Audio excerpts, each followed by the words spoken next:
पिछले एपिसोड में हमने देखा था कि येलो ड्रैगन जैसे ही मोशन के ऊपर अटैक करने वाला था और उसकी जान के लेने वाला था कि सही टाइम पर वहां पर यांग जिन आकर पहुंच जाती है, जो कि असल में मोशन की माँ है। और वो इतनी ज्यादा स्ट्रॉन्ग थी कि उसके सामने येलो ड्रैगन टिक ही नहीं पाता। वो सिर्फ येलो ड्रैगन को नहीं मारती बल्कि ब्लैक डीमन सेट के जितने भी बदमाश आए हुए थे, जो भी लोग नॉर्थर्न स्पेशल एकेडमी पे हमला करने की कोशिश कर रहे थे, उस सभी की वाट लगा देती है। कोई भी उसके सामने टिक ही नहीं पा रहा था और इस तरह से नॉर्थर्न स्पेशल एकेडमी आज बच जाती है, वरना तो आज यहाँ पर उसका खत्म होना बिल्कुल तय था। लेकिन इसके बाद यांग जिन वहां से जाने लग जाती है, क्योंकि रियलिटी में वो यहाँ पर नहीं आई थी। उसकी बॉडी जो थी कुछ टाइम के लिए सिर्फ अपीयर हुई थी और टाइम पूरा हुआ तो वो वहां से जा रही थी, लेकिन मुझे उसको जाने नहीं देना चाहता है। वो उससे वादा करता है कि मैं आपको जरूर ढूंढ निकालूंगा, चाहे आप कहीं पर भी क्यों ना हो, हमेशा आपको अपने पास ही रखूंगा। जिसके बाद यहाँ से ये एपिसोड शुरू होता है। तो इस एपिसोड की शुरुआत में हम नॉर्थर्न स्पेशल एकेडमी का सीन देखते हैं, जहाँ पर सारे के सारे डिसेबल जमा थे और जो भी इस बैटल के अंदर अपनी जान गंवा चुके थे ना, उसको श्रद्धांजलि देने के लिए पहुंचे हुए थे। एक मेमोरियल रखा जाता है ताकि जितने भी लोगों ने जान गंवा दी अपने सेक्ट को बचाने के लिए, उनका नाम हमेशा हमेशा याद रखा जा सके। पूरा सेक्ट बिल्कुल इमोशनल हो चुका था, क्योंकि अनगिनत लोगों ने अपनी जान गंवाई थी। फिर भी आधे लोग बच गए थे, लेकिन आधे लोग तो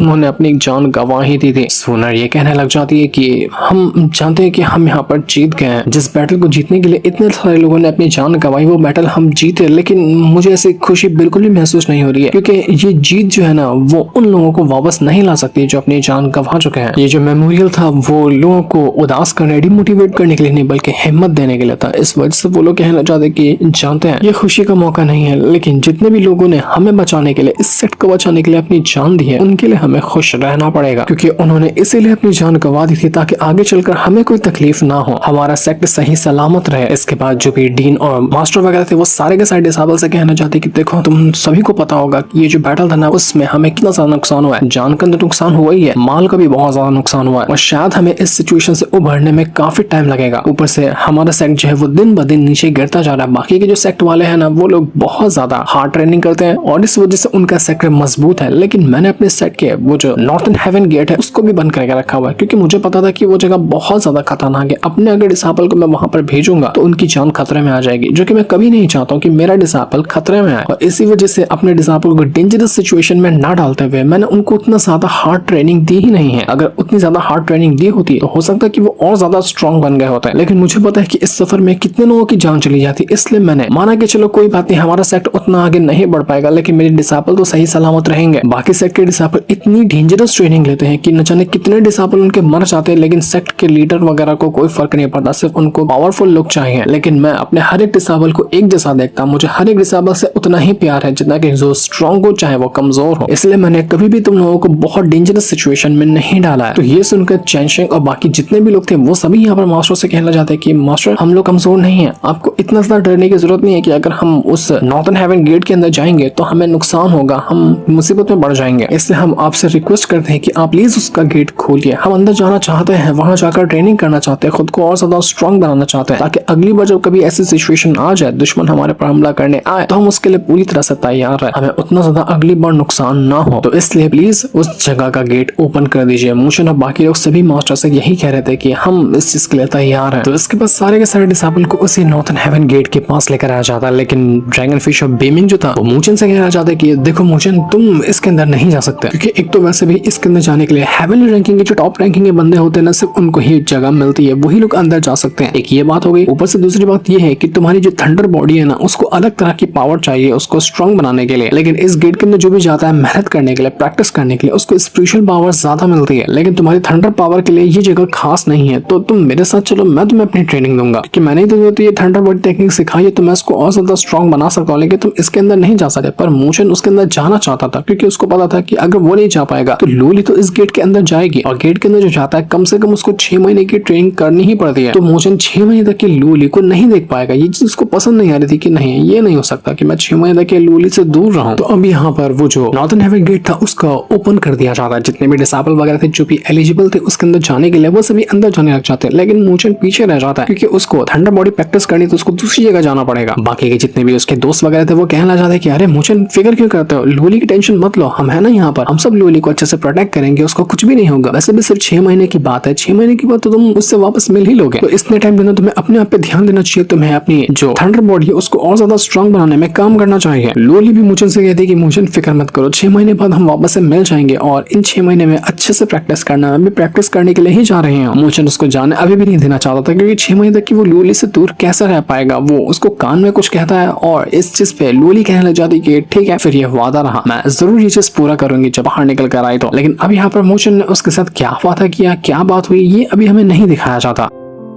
ड्रैगन फिश ऑफ बेमिंग जो था वो मोचन से कहना चाहता है कि तुम्हें लाइटनिंग टेरिटरी के अंदर जाकर अपनी थंडर बॉडी प्रैक्टिस करनी है। लेकिन एक बात ये है कि जितने भी लोग यहाँ पर प्रैक्टिस करेंगे ना, तो 6 महीने के अंदर जितने वो स्ट्रॉन्ग हो जाएंगे तो हमें दुगना से भी ज्यादा मेहनत करनी पड़ेगी इनके बराबर होने में 6 महीने के अंदर। मतलब जहां पर तुम प्रैक्टिस करोगे वो जगह उतनी ज्यादा हाई अमाउंट में स्पिरिचुअल एनर्जी से भरी हुई भी नहीं है, और अगर तुम्हें उस नॉर्दर्न हेवन गेट के मुकाबले में इतना स्ट्रॉन्ग बनना है जहां पर जितना तुम जाकर 6 महीने में स्ट्रॉन्ग बनते हो, तो तुम्हें उन लोगों से दुगनी से भी ज्यादा मेहनत करनी पड़ेगी, तब जाकर तुम उसके बराबर हो पाओगे। तो मोचन कहता है कि मुझे इससे फर्क नहीं पड़ता, कभी मैंने आसान रास्ता चुना ही नहीं, चाहे मैं कहीं भी क्यों ना चले जाऊं, दुगनी या 3 गुनी मेहनत करनी होगी, मैं पीछे नहीं हटने वाला हूं। तो वो ड्रैगन फिश ऑफ बेमिंग कहना चाहता है कि हाँ, मुझे तुम्हारे पर भरोसा, तभी तो मैंने तुमको अपना डिसाइडर बनाया और तुम्हें थंडर बॉडी टेक्निक सिखाई है। मुझे पता है कि तुम ये सारे काम अच्छे से कर लोगे। वैसे भी हमारी नॉर्थ स्पेशल एकेडमी की जो रेपुटेशन है वो धीरे धीरे कम ही होते जा रही है, तुम्हारे जैसा ही कोई हिम्मत वाला बंदा चाहिए जो इसकी रेपुटेशन वापस से बढ़ा सके। अभी जो बैटल हुआ था उसके अंदर वो वू लियांग भी शामिल हो गया, जो कि वैसे तो हमारा दुश्मन नहीं था, लेकिन फिर भी वो दुश्मन बनने के लिए तैयार हो चुका है। उसकी हेवनली सेंट एकेडमी जो है वो भी अब हमारे पीछे पड़ चुके हैं। तो मोचन कहता है कि हमारी नॉर्थ स्पेशल एकेडमी ने किया क्या है उस हेवनली सेंट एकेडमी का जो वो हमारे पीछे पड़े हैं, हमारी तो उनसे कोई दुश्मनी भी नहीं थी। तो ड्रैगन फिश ऑफ बेमिंग कहता है कि मोचन, ये दुनिया बहुत बड़ी है, पावर के लिए लोग क्या क्या नहीं कर लेते तुम नहीं समझ सकते। तुम जब और बड़े हो जाओगे ना, तुम्हें खुद ब खुद समझ में आने लग जाएगा कि लोग थोड़ी सी पावर हासिल करने के लिए किस हद तक के गिर जाते हैं। ये तो कुछ भी नहीं है। जब तुम ग्रेट 1000 वर्ल्ड के अंदर जाओगे ना, तो वो जगह तो और ज्यादा खतरनाक होगी तुम्हारे लिए। ये हमारी north special academy great 1000 world के सामने एक छोटा सा चेस पीस है। अगर हम उससे अपने आप को कंपेयर करते हैं तो यहाँ पर तुम्हें कितने खतरनाक हो, कितने घटिया लोग नजर आ रहे हैं जो पावर के लिए किस हद तक जा सकते हैं। तो नॉर्थ स्पेशल एकेडमी छोड़ो, ग्रेट 1000 वर्ल्ड के अंदर क्या क्या होगा तुम उसके बारे में सोच भी नहीं सकते। मोचन कहता है कि मुझे फर्क नहीं पड़ता कि मैं चेस पीस रहूं या उसका एक पियादा क्यों ना रहूं, लेकिन फिर भी मैं पूरा चेस गेम जीत सकता हूं। यानी कि मैं ग्रेट 1000 वर्ल्ड के ऊपर भी सबको दिखा सकता हूं कि मैं कोई कमजोर नहीं, कहां से आता हूं फर्क नहीं पड़ता, लेकिन क्या मैं बना हूं वो सबको दिखाकर मैं अपना नाम कमाने वाला हूं। और बिल्कुल ऐसा करेगा मोचन नॉवल का लास्ट में, जब वो रूलर बनेगा ग्रेट 1000 वर्ल्ड का। तो इसके बाद वो जो मास्टर ओल्ड मैन था वो मोचन को प्रैक्टिस करवाने के लिए उसे लाइटनिंग टेरिटरी के अंदर ले आता, और यहाँ पर आने के बाद मोचन की प्रैक्टिस चालू हो चुकी थी। यहाँ की जो लाइटनिंग पावर थी वो मोचन को इतनी तकलीफ दे रही थी कि उसकी हालत खराब हो रही होती है। ड्रैगन फिश ऑफ बेमिंग कहता है कि मोचन फिक्र मत करो, चिल्ला लो, मुझे पता है कि तुम्हें बहुत तकलीफ होती है, तो जितना हो सकता है उतना रो लो तुम यहाँ पर। तुम्हारा ये सीक्रेट मैं सबके सामने नहीं बताऊंगा कि तुम रो रहे थे प्रैक्टिस के दौरान। मोचन के दिमाग में एक ही चीज आ रही थी कि वो जो ब्लैक पेपर था ना, उसने मुझे ये बताया था कि मैं सॉवरेन बॉडी हासिल कर सकता हूँ। तो अगर मैं सॉवरेन बॉडी हासिल कर लूँ ना, तो मेरे लिए बहुत आसान हो जाएगा माँ तक पहुंचना और उनको बचाना। तो मेरा अगला टारगेट सॉवरेन बॉडी हासिल करना ही होना चाहिए। तो जैसे मोशन का थोड़ा सा ध्यान भटकता, ड्रैगन फिश ऑफ बेमिंग कहता है कि यार मोशन तो अपना ध्यान कैसे भटका रहे हो, अभी तुमको और ज्यादा प्रेशर देता हूँ इस लाइटनिंग पावर का। तो और ज्यादा लाइटनिंग पावर पटक पटक कर मारता हुआ मोशन के ऊपर। वो मोशन को एकदम खतरनाक, एकदम भयंकर वाली ट्रेनिंग दे रहा था ताकि मोशन एकदम ज्यादा स्ट्रॉन्ग बन जाए। मोशन की भी ट्रेनिंग चल रही थी, बाहर जो दूसरे डिसेबल गए हुए थे उस नॉर्थन हेवन गेट के अंदर, उनकी भी ट्रेनिंग चल रही थी। वो जगह भी लिटरली बहुत ज्यादा भयंकर होती है, लेकिन वो लोग हिम्मत नहीं हारते क्योंकि अभी आने वाला एकेडमिक कंपटीशन में ज्यादा टाइम बचा हुआ नहीं है। और अगर जब वो लोग यहाँ पर इस छोटे से ट्रायल को नहीं पास कर पाए तो एकेडमिक कंपटीशन वो कैसे ही जीतेंगे। तो वहां पर एलिमिनेट जल्दी ना हो जाए, इसलिए ये लोग यहाँ पर जी जान लगाकर मेहनत कर रहे थे कि नहीं हम मेहनत करेंगे और उसके बाद कंपटीशन में भी अच्छा परफॉर्मेंस दिखाएंगे, क्योंकि बाकी सेक्टर वाले बहुत हार्ड ट्रेनिंग करते हैं। तो उनके लिए यहाँ पर इन लोगों को हराना उतना मुश्किल नहीं होगा। इसी वजह से पहली बार नॉर्थ स्पेशल एकेडमी के मास्टर ने अपने डिसेबल को इतनी हार्ड ट्रेनिंग दी है ताकि खुद को वो तैयार कर सके आने वाले कंपटीशन के लिए। और इसी वजह से डिसेबल भी हिम्मत नहीं हार रहे थे। उनके लिए ये चीज बहुत ज्यादा खतरनाक थी, लेकिन फिर भी वो ये करते जाते हैं। और इतने टाइम की लाइटनिंग अंदर तड़पते हुए इतनी भयंकर ट्रेनिंग को करने के बाद आखिरकार मोचन कामयाब हो जाता है। उसने अपना ब्रेक थ्रू किया, लेवल ब्रेक थ्रू नहीं बल्कि अपनी जो थंडर बॉडी है उसको ब्रेक थ्रू किया था। और अब उसकी थंडर बॉडी मिडिल स्टेज पे पहुंच चुकी थी, जो कि बहुत ज्यादा कमाल की लग रही होती है। क्या ही वो बैडएस लग रहा था, एकदम गोल्डन कलर का, और उसका लुक भी एकदम चेंज हो गया होता है, लाजवाब दिखने लग गया था। वो बहुत ही ज्यादा भयंकर और काफी खतरनाक। तो इस चीज को देखकर तो ड्रैगन फिश ऑफ बेमिंग मोशन की तारीफ करता है, चलो ठीक है तुमने मेरी इज्जत बचा ली, वरना लोग कहते हैं कि मेरा डिसेबल होने के बावजूद भी तुम कुछ घंटा नहीं उखाड़ पाए। तो मोशन कहता है कि हाँ मैं कभी किसी को निराश नहीं करता हूँ, जो भी मुझे ट्रेनिंग देता है उसका नाम अपने आप रोशन हो जाता है मेरी वजह से। तो ड्रैगन फिश ऑफ बेमिंग कहता है कि अच्छा इसका मतलब मैंने तेरे लिए कुछ किया ही नहीं, तू अब जो कुछ करेगा तभी मेरा नाम रोशन होगा। अबे तेरे से पहले बड़े बड़े झंडे गाड़ चुका हूँ मैं। तो मोशन कहते हैं कि अच्छा माफ कर देना, लेकिन मुझे एक बात बताइए कि जब मैं उस स्पेशल रोड पे गया था जहाँ पर जीसवान से भी मैं मेरा मुकाबला हुआ था, तो मैंने सुना कि उस रोड को ना फायर ग्रेड एकेडमी ने बनाया। तो क्या आप मुझे बता सकते हैं कि इतने खतरनाक रोड को फायर ग्रेड एकेडमी ने कैसे बनाया? जिस पर ड्रैगन फिशर बेमी कहता है कि मिरर ऑफ जजमेंट का इस्तेमाल करते हुए। मिरर ऑफ जजमेंट एक बहुत ही कमाल का पियरलेस सेंड आर्टिफैक्ट है। वो मिरर ऑफ जजमेंट एक एकेडमी इस्तेमाल नहीं करती, एक के पास उसका पूरा कंट्रोल नहीं है, पूरी 5 एकेडमी मिलकर उस मिरर का इस्तेमाल कर पाती है और उसी के जरिए उन लोगों ने इतना खतरनाक स्पिरिचुअल रोड तैयार किया था। अगर तुम्हें मिरर ऑफ जजमेंट देखना है ना, तो आने वाला जो एकेडमी कंपटीशन है उसमें अच्छा परफॉर्मेंस दिखाना पड़ेगा, क्योंकि हर बार ऐसा ही होता है कि जो उस कंपटीशन के एकेडमी वाले सेमीफाइनल या फाइनल तक के पहुंचता है ना, तो उसको एक बार थोड़े टाइम के लिए मौका मिलता है मिरर ऑफ जजमेंट के अंदर जाने का। तो कैसे बना है मिरर ऑफ जजमेंट, है क्या चीज, वहां पर किस तरह की पावर है मौजूद है, अगर तुम्हें इनके बारे में बहुत डिटेल में जानना है ना, तो तुम्हें उस कंपटीशन में बहुत अच्छा परफॉर्मेंस दिखाना पड़ेगा और वो मौका हासिल करना पड़ेगा जब तुम्हें चांस मिलेगा मिरर ऑफ जजमेंट के अंदर जाने का।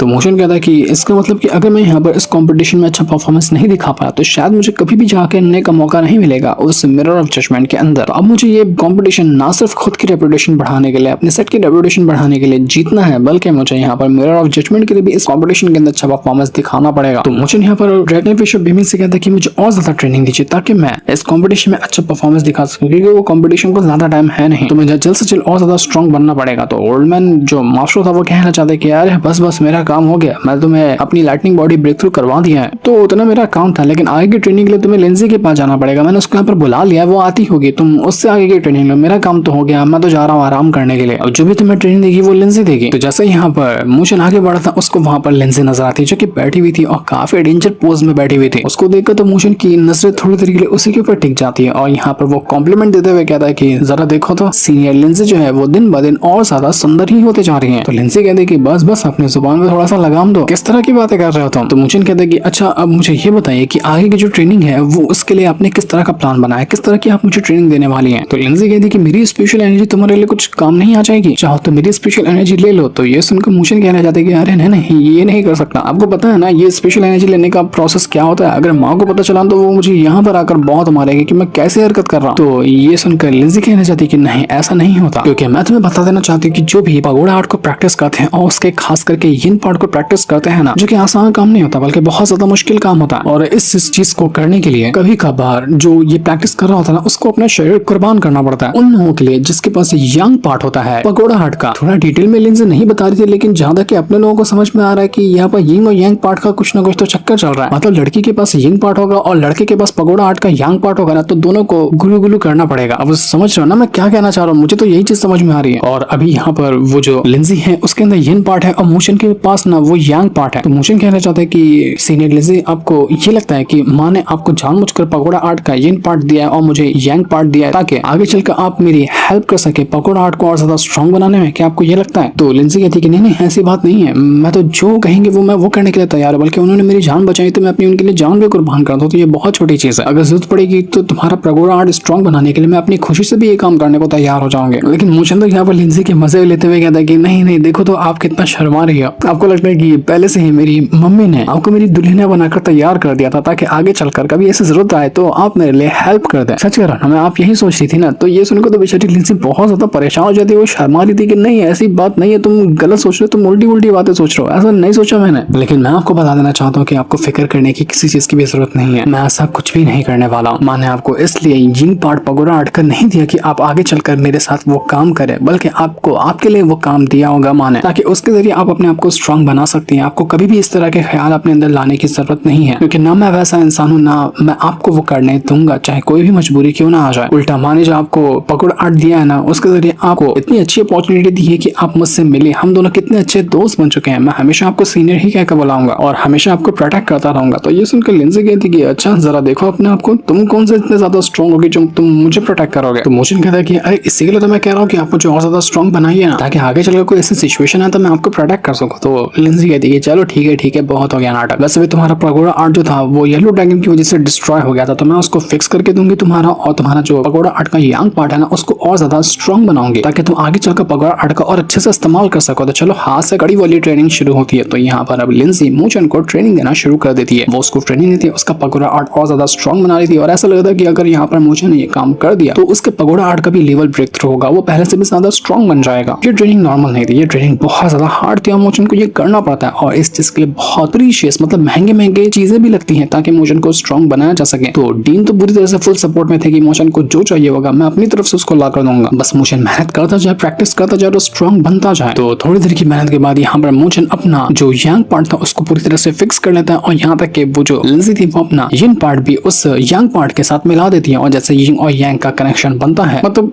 वो हरकत करके नहीं कनेक्शन बना है, यहाँ पर पावर के जरिए कनेक्शन बना। तो जो पगोड़ा आर्ट था वो अपना पहले से भी ज्यादा स्ट्रॉन्ग हो जाता है और अब सिर्फ नॉर्मल पगोड़ा आर्ट नहीं था, इसको आप कहेंगे ग्रेट पगोड़ा आर्ट, जो कि पगोड़ा आर्ट का सेकंड स्टेप है। तो दूसरी तरफ हम यहाँ पर उसी नॉर्थन हेवन गेट का सीन देखते हैं जहाँ पर सुजुआन और लूली जो थे ना दोनों एक पूल के अंदर प्रैक्टिस कर रहे थे, मतलब तालाब होता है जो स्पेशल पानी से भरा हुआ था और यहीं पर रहकर दोनों अपनी प्रैक्टिस कर रहे होते हैं। सुजुआन थोड़ी सी उदास थी क्योंकि लिंगर की जान चली गई थी ना इस बैटल के अंदर, जो कि उसकी बहुत खास दोस्त और फैमिली मेंबर की तरह थी, तो उसको खोने के बाद सुजुआन थोड़ी सी उदास होती है। वो लूली से कहना चाहती है कि लूली तुम यहाँ पर कितनी ज्यादा प्रैक्टिस कर रही हो, क्योंकि ये जो तालाब है ना ये बहुत ज्यादा हाई अमाउंट में स्पेशल वाटर से भरा हुआ है, तो मैं यहाँ पर सिर्फ कुछ घंटों तक प्रैक्टिस कर पाती हूँ। यहाँ तक चेन शेंग हेवनली रैंकिंग के फर्स्ट नंबर का बंदा है, वो भी उतना ज्यादा दिन तक के नहीं रह सकता इस तालाब के अंदर, वो भी मैक्सिमम 2 दिन तक क्या रह पाएगा, लेकिन तुम 3-3 दिन तक क्या रह रही हो और यहाँ रहकर प्रैक्टिस करिए, क्यों इतना ज्यादा खुद पे प्रेशर डाल रही है, क्या कुछ जरूरी काम करना है तुम्हें। तो लूली कहती कि नहीं जरूरी काम तो नहीं है, लेकिन हम यहाँ से अभी जाने वाले हैं ना, टाइम पूरा हो रहा है यहाँ पर रहने का, तो इसलिए मैं जल्दी जल्दी मेहनत कर रही हूँ ताकि कंपटीशन से पहले मैं मोशन के साथ थोड़ा सा टाइम बिता सकूं। तो सुजुआन भी कहती कि हाँ ये बहुत अच्छा काम किया तुमने, क्योंकि मोशन भी काफी टाइम से तुम्हारा इंतजार कर रहा होगा और अगर तुम दोनों एक दूसरे के साथ थोड़ा सा टाइम स्पेंड कर लोगे तो तुम दोनों के लिए बहुत अच्छी बात हो जाएगी। तो अब लूली जो थी वो उस जगह से बाहर निकल कर आ चुकी थी, पहले वही बाहर निकल कर आ गई, बाकी लोगों को भी 2-3 दिन लगेगा बाहर आने में। तो जैसे वो बाहर आई थी मोशन उसके इंतजार में खड़ा होता है, वो उसको देखकर बहुत ज्यादा खुश था कि लूली देखो तो तुम 6 महीने भी पूरे नहीं हुए, कितनी ज्यादा स्ट्रॉन्ग बन चुकी हो, तुमने अपना ह्यूमन बॉडी डिजास्टर भी कंप्लीट कर लिया। लूली तो कुछ भी नहीं कहती, सिर्फ उसको गले मिलकर यहाँ पर काफी ज्यादा इमोशनल होती है, क्योंकि काफी टाइम से वो दोनों अलग थे ना, एक दूसरे को नहीं देख पाए थे, तो वो बहुत ज्यादा इमोशनल हो चुकी थी। दोनों एक साथ काफी ज्यादा टाइम स्पेंड करते हैं और दोनों को बहुत अच्छा लग रहा था इतने दिनों बाद आपस में मिलकर। तो ये होने के बाद हम रात का सीन देखते हैं जहाँ पर हम देख पाते हैं मूचन के फादर को, वो काफी ज्यादा परेशान लग रहे थे और अपने घर के अंदर ही बैठे हुए होते हैं, क्योंकि मूचन उनसे मिलने के लिए आने वाला था। तो जैसे मूचन यहाँ पर आता है ना, उसके फादर तो देखकर बहुत ज्यादा खुश हो जाते हैं कि मूचन तुम आखिरकार यहाँ पर आ गए, कितने दिन से मैं तुम्हारा इंतजार कर रहा था। जब वो लूली को देखते तो वो कहते कि अरे ये कौन है, इसको तो मैंने पहली बार देखा। तो लूली भी यहाँ पर मूचन के फादर से मिलकर कहते कि ये अंकल मेरा नाम लूली है और मैं मूचन की बहुत अच्छी दोस्त हूँ। तो अंकल कहते हैं कि अच्छा तो तुम लूली हो जिसके बारे में मूचन 24 घंटे बात किया करता था, हर टाइम वो खाली तुम्हें ही याद किया करता था, क्योंकि मूचन अपना लेटर भेजा करता था ना, तो उसके अंदर अपने आप से ज्यादा वो तुम्हारा जिक्र करता था। मूचन यहाँ पर अपने फादर से कहना चाहता है कि फादर आपको पता है ये लूली ना अब आपकी बहू होने वाली है, कुछ ही टाइम के अंदर हम दोनों शादी कर लेंगे। तो उसके फादर भी कहते हैं कि शाबाश मेरे बच्चे, तुम अब इस काबिल हो चुके हैं कि तुम शादी कर लो, क्योंकि तुम पहले से कितने ज्यादा स्ट्रॉन्ग हो और मैं तुम्हारे ऊपर बहुत ज्यादा प्राउड महसूस करता हूँ। तुम लिटरली में इतने ज्यादा स्ट्रॉन्ग बन चुके हो ना कि मैं खुद तुम्हारी पावर को ढंग से पहचान नहीं पा रहा, क्योंकि मैं उतना ज्यादा स्ट्रॉन्ग नहीं हूँ और मेरे से कहीं गुना ज्यादा आगे तुम निकल चुके हो। और यही चीज मुझे इमोशनल भी करती है और बहुत ज्यादा प्राउड भी महसूस करवाती है। तो मूचन कहता है कि ये सब चीज की शुरुआत मुझे मिली कहाँ से, आपसे और माँ से ही तो मिली है। जब आपका बेटा रहूंगा तो स्ट्रॉन्ग नहीं बनूंगा कि इतनी जल्दी। तो उसके फादर कहते कि अरे मेरा नाम क्यों ले रहे हो, मेरे पास कोई टैलेंट नहीं है, मेरे पास कुछ भी नहीं है, जो भी था वो तुम्हारी माँ के अंदर था। तो मूचन कहता है बहुत कमाल की बात की, अरे फादर आपके कल्टीवेशन टैलेंट की बात नहीं कर रहा हूँ, लड़कियां पढ़ाने के टैलेंट की बात कर रहा हूँ। अब आप भी नॉर्मल इंसान होते हुए इतनी कमाल की मेरी मम्मी को पटाया है, तो मैं भी तो यहाँ पर कितनी कमाल की लड़की को पटाया हूँ ना, कम से कम ये वाली स्किल तो मुझे आपसे मिली ही है। तो उसके फादर भी ये सुनकर हंसने लग जाते हैं। मूचन कहता है कि फादर मैं मम्मी से मिला था। तो ये सुनकर तो उसके फादर बिल्कुल हैरान और खुश हो जाते हैं और कहने लग जाते हैं कि अरे तुम उससे मिले थे, बताओ ना वो कैसी है, वो क्या कर रही थी, उसकी तबीयत तो ठीक है ना, मैं उसके बारे में जानना चाहता हूँ। तो मूचन कहता है कि मुझे नहीं पता कि वो रियलिटी में कहाँ पर है, उन्होंने बस इतना बताया कि वो कहीं पर तो ट्रैप है, सिर्फ उनकी कुछ टाइम के लिए फिजिकल बॉडी अपीयर हुई थी जब मेरा पगोड़ा आर्ट डिस्ट्रॉय हुआ था तब। पर फादर आपको फिक्र करने की जरूरत नहीं, मैंने उस टाइम भी मम्मी से वादा किया कि मैं उनको जाकर बचाऊंगा, चाहे वो दुनिया के किस भी कोने में क्यों ना हो। मैं आपसे भी वादा करता हूँ कि मैं मम्मी को लेकर आऊंगा आपके सामने और आप दोनों को मिलवा कर आऊंगा, चाहे दुनिया इधर की उधर क्यों ना हो जाए। इसके लिए मुझे कितने भी खतरे क्यों ना उठाने पड़े, कितना भी कुछ क्यों ना करना पड़े, लेकिन वो दिन जल्दी आएगा जब आप दोनों को मैं एक साथ मिलाकर खड़ा कराऊंगा। तो उसके फादर कहते कि मुझे ये करना बहुत मुश्किल होगा, क्योंकि तुम नहीं जानते कि तुम्हारी मम्मी जो है ना वो कितनी ज्यादा स्ट्रॉन्ग है, वो कोई नॉर्मल लड़की है ही नहीं, उनका बैकग्राउंड क्या है, उनका पास्ट क्या है, तुम कुछ भी नहीं जानते उनके बारे में। मैं हमेशा हमेशा सिर्फ एक चीज को लेकर कोसता हूँ कि मैं उसके जितना काबिल क्यों नहीं रहा। अगर मैं उसके जितना काबिल होता ना तो कभी भी वो इस सिचुएशन में फंसती ही नहीं और मैं उसको हर खतरों से बचा लिया होता। कभी कभी ऐसा फील होता है कि मैंने उसकी जिंदगी बर्बाद कर दी उसके साथ शादी करके। तो मूचन कहता है कि नहीं फादर आप ऐसा क्यों सोच रहे हैं, ऐसा कुछ भी नहीं है, मैं हूं ना यहाँ पर, मैं मम्मी को लेकर आऊंगा। तो उसके फादर कहते हैं कि बिल्कुल सही कहा तुमने, कम से कम जो काम मैं नहीं कर पाया तो तुम तो कर लोगे, मैंने पूरी उम्मीद तुमसे लगाई है और तुम्हारे पर पूरा मुझे यकीन है कि तुम ये काम करके दिखाओगे। जब तुम अपनी दुल्हनिया को घर पे ला सकते हो तो मेरी दुल्हनिया को कैसे नहीं लेकर आओगे। बीच बीच में बड़ी कमाल की कॉमेडी भी हो रही थी यहाँ पर। तो इसके बाद ये सारे के सारे लोग मस्त यहाँ पर खाना पीना खाने के लिए बैठ जाते हैं, जहाँ पर मूचेन के फादर उससे कहना चाहते हैं कि तुम्हें पता है नॉर्दर्न स्पिरिचुअल एकेडमी ना नए डिसाइपल को हायर कर रहा है और तुम्हारे जो अंकल के बेटे हैं वो और भी जो तुम्हारे कजन भाई वगैरह हैं उनको भी मौका मिला है नॉर्दर्न स्पिरिचुअल एकेडमी में जाने का, उनको सिलेक्ट कर लिया गया है ना। कमाल की बात ये कि तुम अपने कजन वगैरह से भी वहां पर मिल पाओगे। तो मूचेन भी कहते हैं कि हाँ ये तो बहुत अच्छी बात है कि उनको भी ये करने का मौका मिला। सारे लोग यहाँ पर काफी ज्यादा खुश लग रहे थे, एक दूसरे से अच्छे से बातें करते हैं और ये खुशी का मौका था कि ये लोग अपनी फैमिली से मिले थे, क्योंकि अभी कुछ ही टाइम के अंदर कॉम्पिटिशन चालू होगा तो उसमें न जाने क्या फैसला निकलता है, कौन क्या कर पाता है वो कोई नहीं जानता। इसलिए सारे लोग अपनी फैमिली से यूनाइट होकर बहुत ज्यादा खुश होते हैं। वहां पर पटाखे वगैरह भी फूट रहे होते हैं, ऐसा लगता है कि कोई आज सेलिब्रेशन चल रहा है, क्योंकि आज न्यू ईयर होता है और न्यू ईयर की वजह से यहाँ पर सेलिब्रेशन चल रहा था। अभी न्यू ईयर यहाँ पर इसलिए दिखाया गया क्योंकि चाइना में अभी न्यू ईयर चल रहा है। अपना न्यू ईयर तो जनवरी में आता है ना, लेकिन चाइनीज लोगों के हिसाब से उनका न्यू ईयर अभी आता है। इस वजह से अभी इस सीरीज में भी न्यू ईयर दिखाया गया और हो सकता है कि आज के दिन और भी जो एपिसोड होंगे उसके अंदर भी न्यू ईयर दिखाया जा सकता है। तो मूचेन के जितने भी दोस्त वगैरह थे सारे के लोग इस न्यू ईयर को अच्छे से सेलिब्रेट करते, बहुत खुशी का मौका था। तो ये लोग यहाँ पर इस चीज को सेलिब्रेट करने के लिए आए हुए थे। सारे लोग बहुत ज्यादा खुश होते हैं, एक दूसरे से मिलते हैं, पार्टी वगैरह करते हैं और यहाँ पर अच्छे से टाइम पास करते हैं। और यही करने के लिए मूचेन भी यहाँ पर आया हुआ था। लूली भी बहुत ज्यादा खुश होती है मूचेन की फैमिली से मिलकर, क्योंकि वो अब इसी फैमिली का आगे चलकर हिस्सा बनने वाली है ना, तो उसको यहाँ पर आकर बहुत अच्छा लग रहा था। मूचेन अब इतना स्ट्रॉन्ग तो बन ही चुका है कि वो जल्दी अपनी माँ को बचा लेगा, लेकिन कब वो उसको बचाएगा ये तो अभी हमें नहीं दिखाया जाता। उसके लिए हमें थोड़ा सा और इंतजार करना पड़ेगा, क्योंकि इसी सीन के साथ ये वाला एपिसोड यहीं पर एंड हो जाता है। Thanks for watching.